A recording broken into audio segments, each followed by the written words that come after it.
महाराज, अपराधी मरुथन आपके समक्ष है।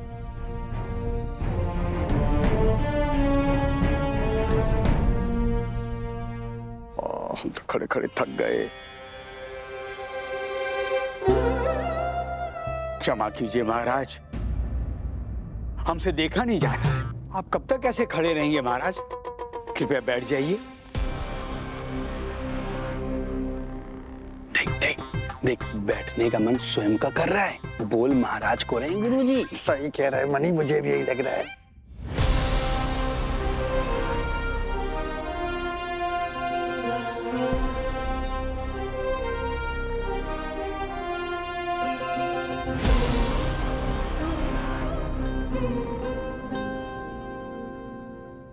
महाराज, निस्संदेह इस महाचोरी के लिए एक शातिर योजना को बनाया गया था महाराज। सर्वप्रथम 4 अपरिचितों को चुना गया, जिनसे राज तिजोरी की उस चाबी की छाप ली गई। तत्पश्चात उन चारों व्यक्तियों को अलग अलग समय पर चाबी के अलग अलग भागों के साथ चाबी बनाने वाले सिद्धप्पा के पास भेजा गया। अब उनमें से जो चौथा व्यक्ति था महाराज, जिसे चाबी का चौथा भाग लेकर सिद्धप्पा के पास पहुंचना था, किसी कारणवश उसने ये कार्य अपने एक परिचित मरुथन को सौंप दिया। अब संयोगवश मरुथन सिद्धप्पा का भी परिचित था, किंतु मैं एक चौथे को जानता हूँ, उसका नाम मरुथन है। यही वो कड़ी थी महाराज जिसने हमें मरुथन तक पहुंचाया। अब मरुथन ने सिद्धप्पा से उस चाबी के नए भाग को लेकर उसी अज्ञात व्यक्ति को दे दिया जिसने उसे ये कार्य सौंपा था। किंतु जिज्ञासावश मरुथन ने वहीं रुककर देखा कि उस अज्ञात व्यक्ति ने तैयार की हुई नई चाबी एक महिला को दी।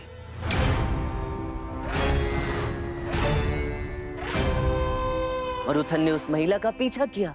पीछा करने पर यह पाया कि वो महिला महल के सेविका भवन में प्रवेश कर गई महाराज। स्पष्ट था कि वो महिला महल में सेविका का कार्य करती है। तदुपरांत उस महिला की पहचान के लिए मैं, मरुथन और कोतवाल महोदय सेविका भवन पहुंचे। ये वाली? ये वो महिला नहीं है। ये दूसरी वाली? ये भी नहीं है कोतवाल जी।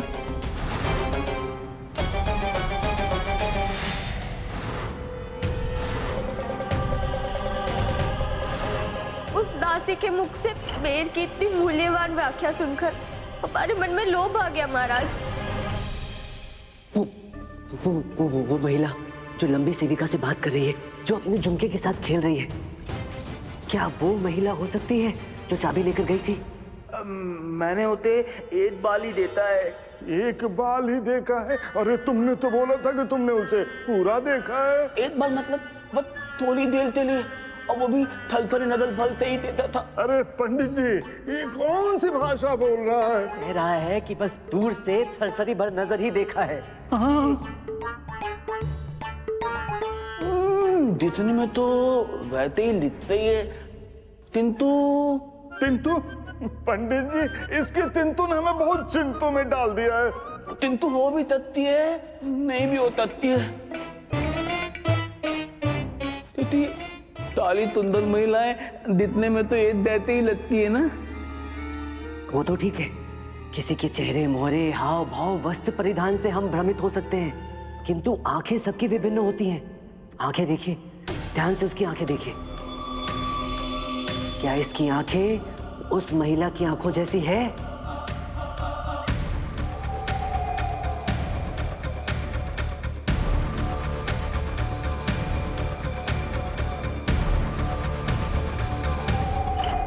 तो महाराज, अब समय आ गया है कि मरुथन की सहायता से उस मूल षड्यंत्रकारी को दरबार में सबके सम्मुख उजागर किया जाए। हाँ तो लाइए ना पंडित रामकृष्णा, वास्तविक अपराधी को सबके समक्ष। इतनी लंबी लंबी भूमिका क्या बना रहे हैं आप? जो आज्ञा गुरुवर। हाँ महाराज, मैं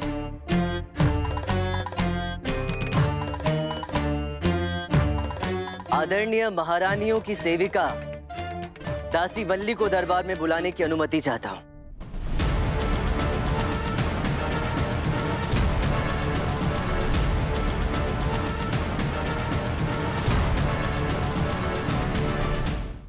दासी वल्ली को दरबार में प्रस्तुत किया जाए।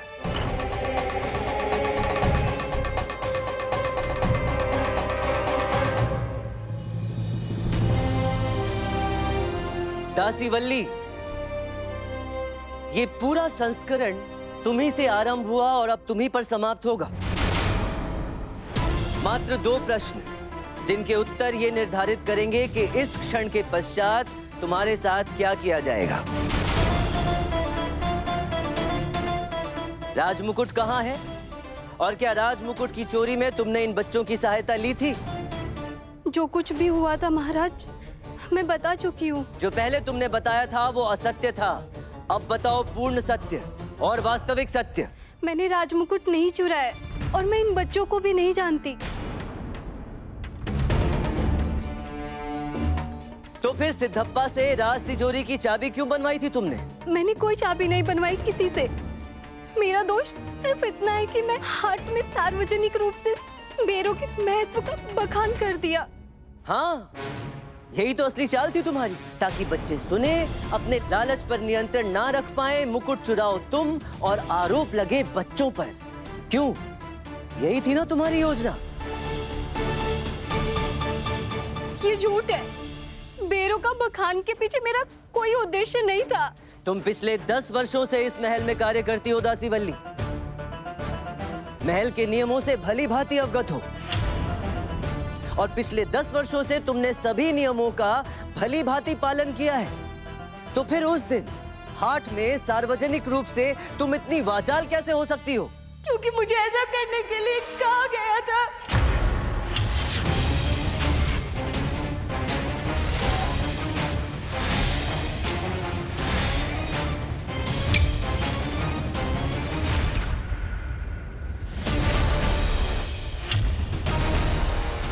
अंतिम अवसर दासी वल्ली, बताओ तुम्हें ये सब करने के लिए किसने प्रोत्साहित किया? किसके कहने पर किया तुमने ये सब? कौन है वो?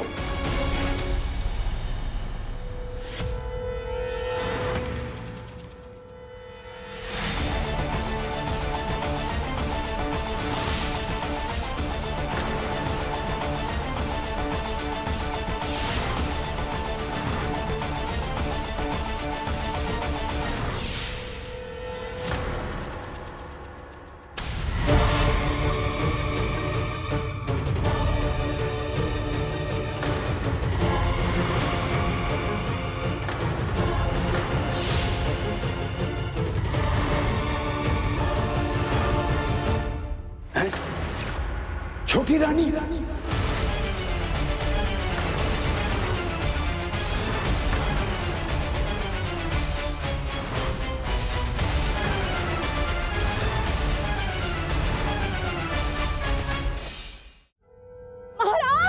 मुरोदन!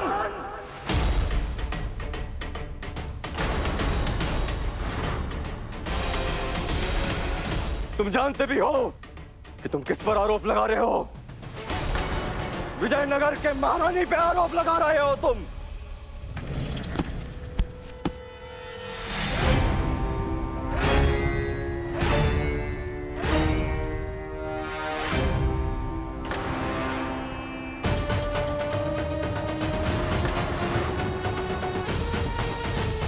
मालानी, मालानी नहीं माला, वो तो उनके बदल में डाली है। उनकी दाती, उनकी बात कर रहे हैं हम।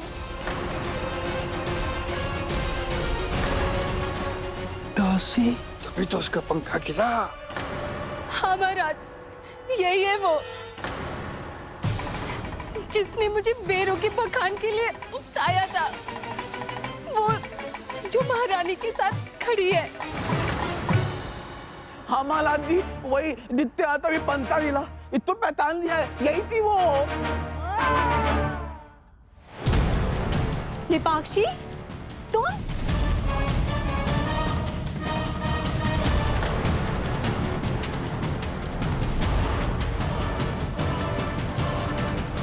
महाराज, अपराधी मरुथन और दासी वल्ली से पूछताछ का असली उद्देश्य यही था ताकि हम दासी लेपाक्षी तक पहुंचे। दासी वल्ली यहाँ दरबार में सबके सम्मुख ये स्वीकार करे कि वो दासी लेपाक्षी ही थी जिसने दासी वल्ली को बेर के बखान के लिए उकसाया था। अरे कोई किसी की आंखें कैसे भूल सकता है, और किसी भी दो इंसान की आंखें एक जैसी नहीं होती। ध्यान से देखो, ध्यान से देखो, क्या इसकी आंखें उस महिला की आंखें जैसी हैं जो चाबी लेकर गई थी? नहीं, हाँ, ये भी नहीं। पहली सेवा पारी तो समाप्त हो गई है। अगर वल्ली वो महिला नहीं है तो फिर कौन? इसका तो एक ही उत्तर संभव है। क्या? या तो वो सेविका महल आई ही नहीं है या महल से बाहर गई ही नहीं है। कोतवाल महोदय, आज किसी सेविका ने अवकाश लिया है क्या? नहीं, किसी ने कोई अवकाश नहीं लिया है। रुकिए, रुकिए, अरे हम तो कब से रुके हुए हैं, हिले भी नहीं जगह से। मेरे कहने का अर्थ है कि दरबार वाली सेविकाएं तो दरबार का समय समाप्त होने के पश्चात ही महल से बाहर जाएंगी ना? हाँ हाँ हाँ।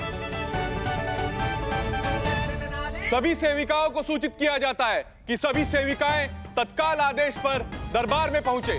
दरबार आरंभ हो रहा है। सबकी उपस्थिति अनिवार्य है। किसी को अवकाश की आज्ञा नहीं है।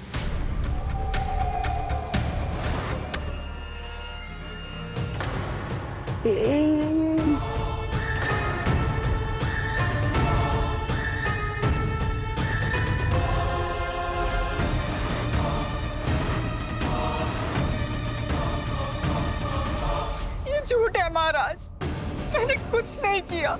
ये सब मुझे फंसाने की एक चाल है महाराज। मैं तो प्रतिदिन कुछ भी कहती रहती हूँ। वो बेर वाली बात भी मैंने ऐसे ही कह दी थी महाराज। और उस चाबी का क्या जो उस अज्ञात व्यक्ति ने आपको दी थी? ये झूठ है। मरुथन ने स्वयं अपनी आंखों से देखा था आपको उस अज्ञात व्यक्ति से चाबी लेते हुए। झूठ बोल रहे हैं सब महाराज। स्वयं को बचाने के लिए मुझे फंसा रहे हैं। तो सिद्ध कीजिए और बताइए, उस रात्रि आप कहाँ थी? मैं रसोई घर में थी महाराज। केसर मेवे वाली खीर बना रही थी महारानियों के आदेश पर। महारानियों ने ही मुझे खीर बनाने के लिए कहा था। आप चाहे तो स्वयं महारानियों से पूछ लीजिए मैं सच बोल रही हूँ या झूठ। वो शुक्रवार था ना महाराज, और प्रत्येक शुक्रवार को हम महारानियां माता रानी के मंदिर में महाभोग का प्रसाद चढ़ाते हैं। बस उसी लिए हमने लेपाक्षी को मेवे वाली केसर की खीर बनाने के लिए कहा था। किंतु वो तो दिन में ना महाराज, मध्य रात्रि में तो नहीं। उस समय आप कहाँ थी? अपने घर पर अपने बच्चे के साथ। बहुत छोटा बच्चा है महाराज, इसलिए कभी उसे अकेला नहीं छोड़ती मैं। तो अब किसके पास है? मुकुट मेरे पास नहीं है। आपका बच्चा दासी लेपाक्षी? मैं आपके उस नन्हे शिशु की बात कर रहा हूँ। तो अब जब आप यहाँ हैं, तो आपका बच्चा कहाँ है? घर पर ही होगा ना, और किधर होगा? आपके बच्चे की आयु कितनी है? 2 वर्ष। नाम क्या है? लो कर लो बात। हम पूछते हैं इस पूरे संस्करण में इनके बच्चे के नाम का क्या लेना देना? क्योंकि कोई बच्चा है ही नहीं महाराज।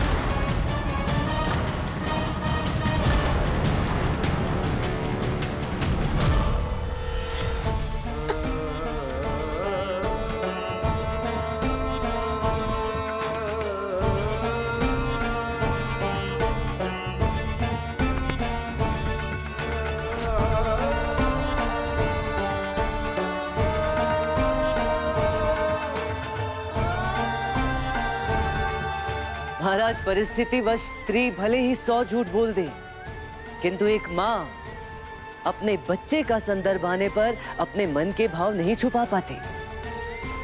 मैंने जितनी बार लेपाक्षी से इनके बच्चे के विषय में पूछा, उतनी बार इनके मुख पर एक अलग पीड़ा, एक अलग वेदना अनुभव हुई।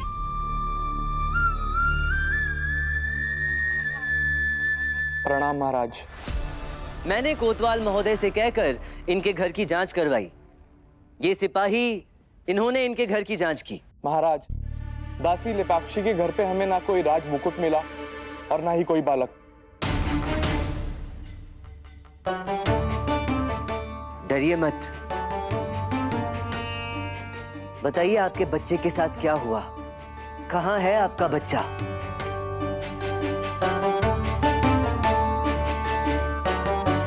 वो मेरे बच्चे को उठाकर ले गया पंडित रामा, और मुझे इस मुकुट चोरी के कुकृत्य में सम्मिलित होने के लिए विवश किया। यदि मैं ऐसा ना करती तो वो मेरे बच्चे को मार डालता। मेरे पास और कोई विकल्प नहीं था। किसने उठाया तुम्हारे बच्चे को दासी लेपाक्षी? किसने विवश किया तुम्हें मुकुट चोरी के इस योजना में सम्मिलित होने के लिए? बताओ, कौन है वो? क्षमा कीजिए महाराज, कि तुम्हें नहीं जानती कि वो कौन था। हाँ, इतना अवश्य कह सकती हूँ कि वो जो कोई भी था, बहुत ही डरावना और विचित्र था महाराज। उसकी वो सफेद पत्थर की क्रूर आंख,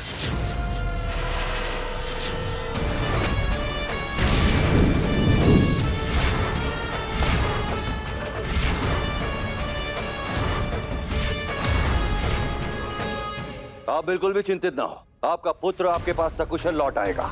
ये वचन है आपको विजयनगर के महामंत्री तिमरासु का। आपको पूर्ण सत्य बताना होगा। बताइए क्या हुआ था?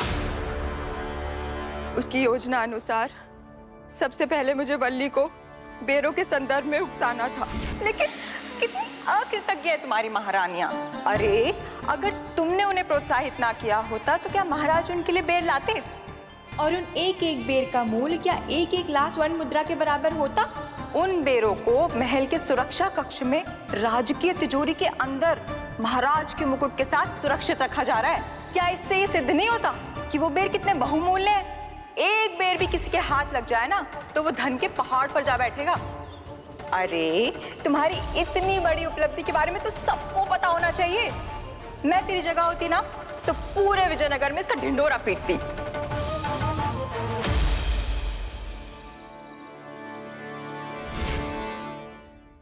तो इस प्रकार आपने बच्चों को इस षड्यंत्र में फंसाया? हाँ। फिर मध्य रात्रि बच्चों को महल में प्रवेश करता देख मुझे विश्वास हो गया कि योजना सफल हुई। बच्चों ने वल्ली की बात मान ली और बेर चुराने महल पहुंच गए। अब प्रश्न था कि बच्चों तक तिजोरी की चाबियां कैसे पहुंचाई जाए। नहीं, एक क्षण रुकिए। राजकीय तिजोरी की चाबी की छाप आप तक कैसे पहुंची? क्योंकि जैसा कि हम सब जानते हैं, आदरणीय महाराज और मंत्रीवर से उस चाबी को प्राप्त करना असंभव है। तो ये असंभव कार्य आपने कैसे किया? महल में सभी जानते हैं कि महामंत्री तिमरासु सप्ताह में 2 दिन सिपाहियों को प्रशिक्षण देते हैं। ये भी कि उस समय महामंत्री जी अपना दरबार वाला नियमित परिधान उतारकर प्रशिक्षण वाले वस्त्र पहनते हैं। महामंत्री जी के नियमित परिधान से चाबी निकालने का इससे अच्छे समय और क्या हो सकता था।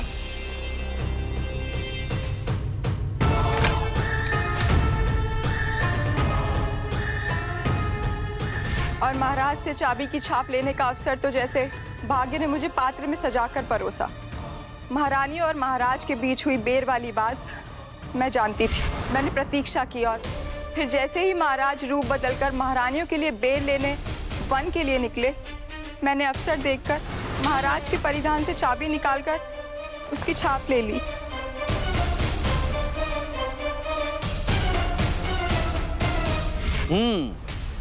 आप ये भली भांति जानती थी कि सिद्धप्पा ये जानने के पश्चात कि वो एक राजकीय तिजोरी की चाबी है, वो उसकी छदम चाबी बनाने को कभी तैयार नहीं होगा। इसलिए आपने उस चाबी के छाप को 4 अलग-अलग भागों में विभाजित किया और 4 अलग-अलग लोगों के माध्यम से उसे सिद्धप्पा तक पहुंचाया ताकि वो एक छदम चाबी बनवा सके।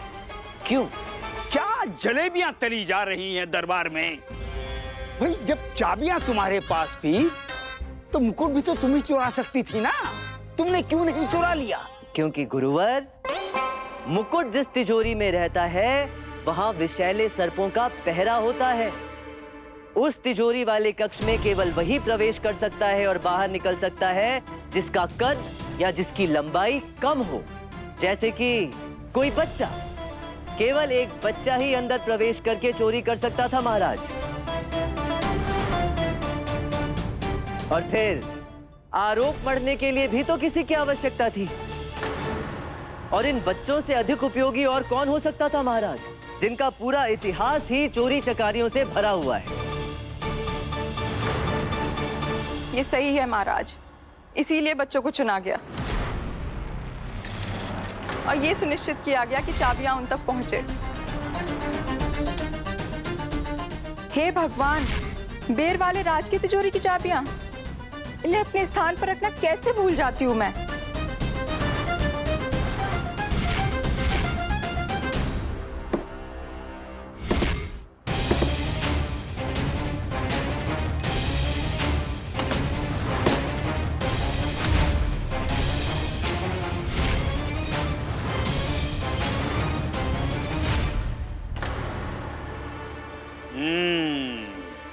हम तो आरंभ से ही कह रहे हैं महाराज, ये बच्चे ही चोर हैं।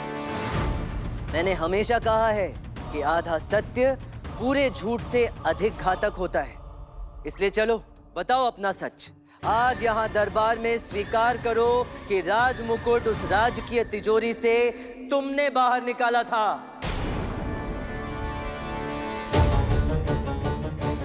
हाँ, ये सत्य है कि राजमुकुट हमने ही तिजोरी से निकाला था।